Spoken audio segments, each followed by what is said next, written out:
बिस्मिल्लाहिर्रहमानिर्रहीम। अस्सलाम वालेकुम नाज़रीन, आप यूट्यूब और फेसबुक चैनल देख रहे हैं। मेरा नाम उज़ैर हूँ। नाज़रीन, DG ISPR lieutenant general Ahmed Sharif Chaudhry साहब ने एक प्रेस कॉन्फ्रेंस तो कर ली और प्रेस कॉन्फ्रेंस का पूरा फोकस पाकिस्तान तहरीक इंसाफ और इमरान खान था। पहले तो आपने खुद ही सहाफ़ियों को रोक दिया कि सियासी सवाल नहीं करना, लेकिन जो 1.5 घंटा DG ISPR सियासत पर बोलते रहे, मुझे शायद ऐसा लग रहा था कि मरियम औरंगजेब को बेहतर था कि वो प्रेस कॉन्फ्रेंस कर लेती, अस्मा बुखारी आ जाती, अतातर्ड आ जाते तो इतना दुख ना होता जितना दुख आज की प्रेस कॉन्फ्रेंस को देखकर हुआ है। लेकिन ये प्रेस कॉन्फ्रेंस को आप पीछे रखें, इस वक्त जो ताबड़तोड़ हमले पाकिस्तान मुस्लिम लीग नवाज की तरफ से हो रहे हैं वो बड़े इंपॉर्टेंट है। नून लीग वाले जो हैं वो भी अब जवाब देना शुरू हो गए हैं और आज की प्रेस कॉन्फ्रेंस के बाद पाकिस्तान तहरीक इंसाफ का तो रद्द-ए-अमल आपके सामने मैंने रखना ही रखना है, लेकिन जो नून लीग का रद्द-ए-अमल है वो भी बहुत इंटरेस्टिंग है कि उन्होंने इस DG ISPR की प्रेस कॉन्फ्रेंस का पोस्टमार्टम करके रख दिया।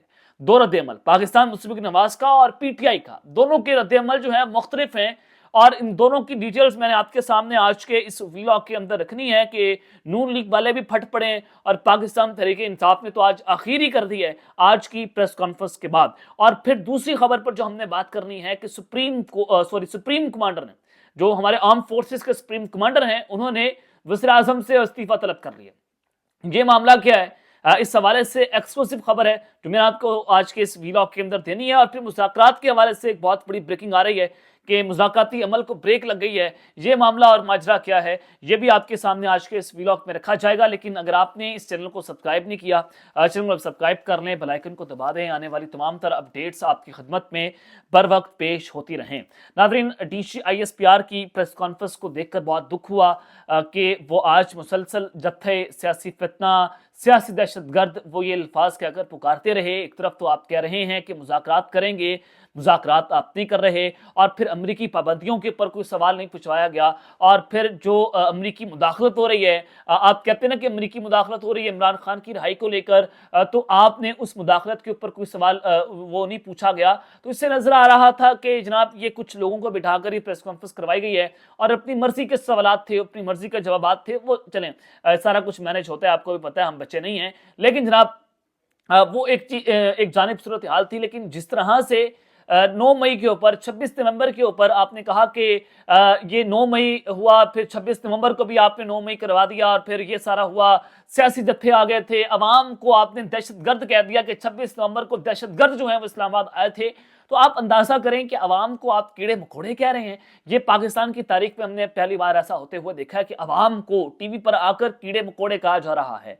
लेकिन सवाल फिर यह है कि इमरान खान ने तो मुतालबा किया था कि 26 नवंबर और 9 मई के ऊपर जुडिशल कमीशन बनाया जाए, लेकिन हुकूमत वाले और ताकतवर जो हैं वो इमरान खान से मुतालबा कर रहे हैं कि आप सबसे पहले इन मुतालबात से पीछे हट जाएं, आप हट जाएं। तो आप बना दे जुडिशल कमीशन, आप क्यों नहीं बना रहे, फुल कोर्ट क्यों नहीं बना रहे, इसके ऊपर एक अहम सवाल है। लेकिन जनाब आपको बताना चाहता हूं कि पाकिस्तान तहरीक इंसाफ का भी इसके ऊपर रद्द-ए-अमल आया है और नून लीग वालों का भी इसके ऊपर रद्द-ए-अमल आ गया है। तो ये खबरें मैं सबसे पहले आपके सामने वन बाय वन जो है वो मैं रख देता हूं। जनाब जियो न्यूज पर बड़ी क्रेडिबल जर्नलिस्ट है रीमा उमर, वो कहती हैं कि फौजी अदालतों से सजाओं को आप इंसाफ नहीं कह सकते, वो इंतकाम था जो फौजी अदालतों से सजाएं दी गई हैं और बदला लिया गया है, बदले की आग में आकर आपने जो है वो फौजी अदालतों से ये लोगों को सजाएं दिलवाई हैं। और फिर जब DG ISPR ने कहा कि 2021 में किसकी जिद थी कि बातचीत करके उनको सेटल किया जाए, और इस जिद की कीमत पाकिस्तान और खैबर पख्तूनख्वा अदा कर रहा है। अफगानिस्तान से मुतल्लिक वो बात कर रहे थे, तो सायरा बानो साहिबा उन्होंने कहा कि जनरल बाजवा की, हालांकि काफी मेंबरान ने मुखालफत की थी, हम गवाह हैं। सायरा बानो पाकिस्तान तहरीक इंसाफ से नहीं है, ये GDA से इनका ताल्लुक है, और सायरा बानो कह रही हैं कि हम गवाह हैं, हम वहां पर बैठे हुए थे, ये साबका गवर्नमेंट का हिस्सा थी, खान साहब की अलाये थी। तो वो कह रहे हैं कि जनरल बाजवा साहब की जिद थी ये, लेकिन उसका नाम नहीं लिया गया। वो ये भी मलबा जो है इमरान खान के ऊपर जो है वो डाल दिया गया है। और फिर उसके अलावा पाकिस्तान तहरीक इंसाफ वाले जो हैं वो भी इसके ऊपर अपना रद्द-ए-अमल दे रहे हैं। PTI का रद्द-ए-अमल बड़ा इंटरेस्टिंग है। जब कहा गया DG-ISPR की जानिब से कि KPK जो है वो अपनी गवर्नेंस के ऊपर तवज्जो दे, तो शेख वकास अकरम साहब ने इसके ऊपर बड़ा वाज़ेह तौर पर रद्द-ए-अमल दिया। शेख वकास अकरम साहब ने कहा کہ پختونخوا فارم 45 والی واحد عوام کی نمائندہ حکومت ہے جو گورننس کے معیار میں سب سے آگے ہے. اب ظاہر ہے باقیوں نے تو فارم 47 کی الاسٹک پہنی ہوئی ہے.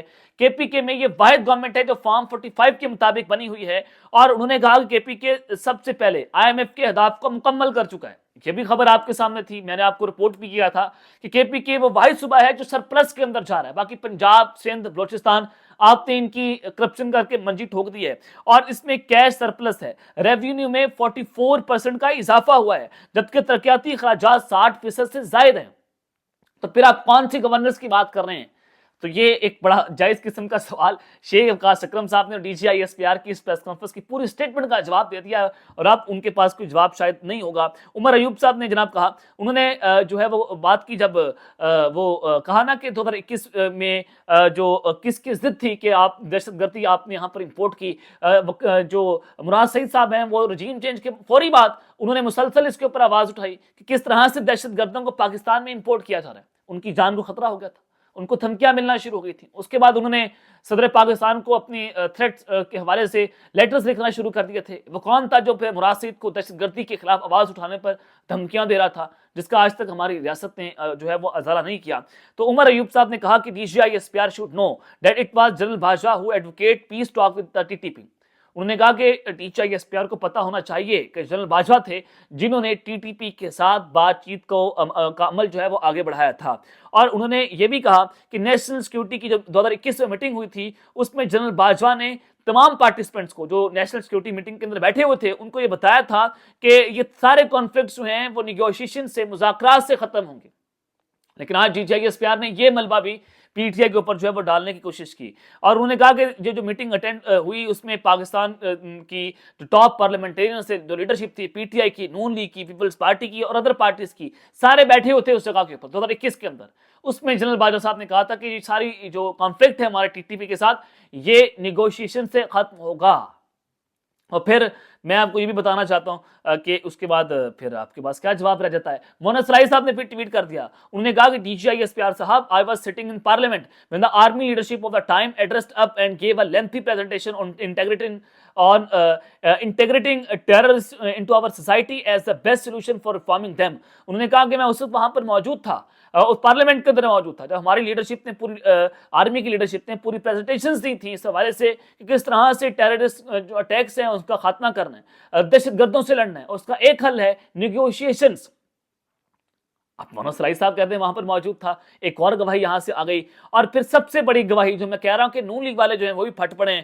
جناب اس وقت جب 2021 کے اندر یہ پیس پروسیس آپ نے ٹی ٹی پی کے ساتھ شروع کیا تھا, تو رانا ثناء اللہ جو ہیں وہ اس وقت کی نیشنل سیکیورٹی کمیٹی کے اندر بیٹھے ہوئے تھے, اور جب Noon league, peoples party, P T I کے تمام پارلیمنٹیرینز وہاں پر بیٹھے ہوئے تھے, تو رانا ثناء اللہ نے اس وقت آ کر ایک ٹویٹ کیا تھا. انہوں نے کہا تھا کہ نیشنل سیکیورٹی جو ہے وہ اس حوالے سے وہ ایگری کیا ہے کہ وہ تحریک طالبان پاکستان کے ساتھ مذاکرات کرے گی. یہ 7/7/2022 کی ٹویٹ ہے, اور انہوں نے کہا کہ اب ڈائیلاگ ہوں گے اور ڈائیلاگ کے ذریعے جو ہے وہ چیزوں کو آگے بڑھایا جائے گا. اب D G I S P R کی یہ اس بات کا جواب ہے جنہوں نے 2021 میں کہا تھا, D G I S P R نے, کہ 2021 میں یہ کس کی مرضی تھی کہ یہ مسئلہ بات چیت سے حل کیا جائے. تو اس کا جواب سادہ سا یہ تھا کہ جنرل باجوہ صاحب کا یہ فیصلہ تھا کہ یہ مسئلہ جو ہے بات چیت کے ذریعے حل کیا جائے. تو یہ کس کا فلا تھا, یہ کس کی غلطی تھی, یہ کس کا فیلئر تھا؟ آپ کے سامنے کہ فیلئر جو ہے وہ اب مختلف جماعتوں کا رد عمل میں نے اس کے اوپر جو ہے وہ جناب رکھ دیا ہے. تو اب آگے بڑھتے ہیں. اب ظاہر ہے مذاکراتی عمل جو ہے اس کو بریکیں تو لگنی تھی کہ آج جس طرح سے پوزیشن آف ریفرنس سے پیچھے نہیں ہٹا گیا, کھلم کھلا آپ نے کہا کہ ہم سزائیں دے دیں گے, ہم یہ کر دیں گے, ہم وہ کر دیں گے, ملٹری کورٹس کے اوپر آپ ڈٹے ہوئے ہیں, سارا کچھ ہو رہا ہے. چلیں یہ وہ ایک آپ کا اندرونی معاملہ ہے, ہم اس پر انٹرفیئرنس نہیں کریں گے. لیکن سوال یہ ہے کہ ایک طرف تو مذاکرات ہو رہے ہیں, ایک طرف تو عمران خان کے ساتھ ایک ہائی پروفائل رینک کی افسر جو ہیں عمران خان سے ملنے جاتے ہیں, پس پردہ ملاقاتیں کرتے ہیں, تو دوسری طرف آپ یہ مذاکرات اس طرح کی پریس کانفرنسز کر کے سفارتکاری کو کس طرح سے نقصان پہنچا رہے ہیں. مطیع اللہ جان صاحب نے کہا کہ پاک فوج کی سیاست اور سفارتکاری سے جڑی تباہ کن پریس کانفرنس, کیا ہمارے پرائم منسٹر, وزیر داخلہ, وزیر خارجہ یہ سب باتیں کرنے کی اہلیت نہیں رکھتے تھے؟ ایسی پریس کانفرنس سے ہماری سیاست اور سفارتکاری کو ناقابل تلافی نقصان پہنچتا ہے. تو یہ بڑی اہم بات ہے کہ مذاکراتی عمل کو پھر اس طرح سے تو بریکیں لگیں گی. پھر کس طرح سے آپ کہیں گے کہ مذاکرات کے کوئی رزلٹس آ جائیں, کوئی پازیٹیو یا نیگیٹو رزلٹس آ جائیں, اس سے کوئی رزلٹس جو ہیں وہ ہمیں آؤٹ کمز ملنے والے نہیں ہیں. اب سپریم کمانڈر کی طرف سے جو بات ہوئی ہے, دیکھیں جو پریزیڈنٹ ہوتا ہے, جو صدر ہوتا ہے, وہ supreme commander of the arm forces ہوتا ہے. इसमें इसके पास ये इख्तियार होता है कि आर्टिकल 45 के तहत जो मिलिट्री कोर्ट ने सजाएं दी हैं वो उन सजाओं को खत्म कर दे, वो उनको आम माफी का ऐलान कर दे। लेकिन कौन करेगा? जरदारी साहब के अंदर इतनी हिम्मत है? बिल्कुल हिम्मत नहीं है। तो आज बिलावल भुट्टो साहब, जरदारी साहब ने आज अहम जो है वो खिताब किया, चूंकि बरसी है मोहतरमा बेनज़ीर भुट्टो साहिबा की, बहुत ग्रेट लीडर थी, लेकिन ये जो जरदारी साहब बिलावल भुट्टो हैं उन्होंने उनके नाम पर लाश लगाने की जो है वो कोशिशें की हैं। अब आसिफ अली जरदारी साहब ने कहा कि अवाम को घबराने की जरूरत नहीं है, मैं सब कुछ देख लूंगा। अब ये स्टेटमेंट बहुत इंपॉर्टेंट है। और फिर बिलावल भुट्टो ने भी यहां पर कहा कि एक ऐसा सियासतदान है जो मुश्किल में पांव पकड़ लेता है और जब उसके ऊपर अच्छा वक्त आता है तो अपनी आंखें जो माथे पर चढ़ा लेता है। अब ये किसके लिए कहा जाता है? ये बेहतर तौर पर आप जानते हैं कि ये मियां नवाज शरीफ और शहबाज शरीफ के लिए कहा जाता है कि ये ऐसे सियासतदान है जो मुश्किल के अंदर पांव पकड़ लेते हैं और जब इनके ऊपर अच्छा वक्त आता है तो अपनी आंखें जो है माथे के ऊपर रख लेते हैं। तो ये पैगाम आज हुकूमत को दिया गया है और आज उन्होंने कहा कि अवाम को घबराने की जरूरत नहीं है, मैं सब कुछ देख लूंगा। तो इसका मतलब ये है कि आसिफ अली जरदारी ने इस एक स्टेटमेंट में बता दिया कि शहबाज शरीफ इस्तीफा देकर घर जाओ, मेरा बेटा प्राइम मिनिस्टर इन वेटिंग है। ये भी जनाब उन्होंने बात कर दी है। तो लेट्स सी कि मामला जो है किस जानिब जाता है। तो अब तक के लिए इतना ही, अपना ख्याल रखिएगा और इस लम्हा अपने लाजमी है लाने के बाद पाकिस्तान जिंदाबाद।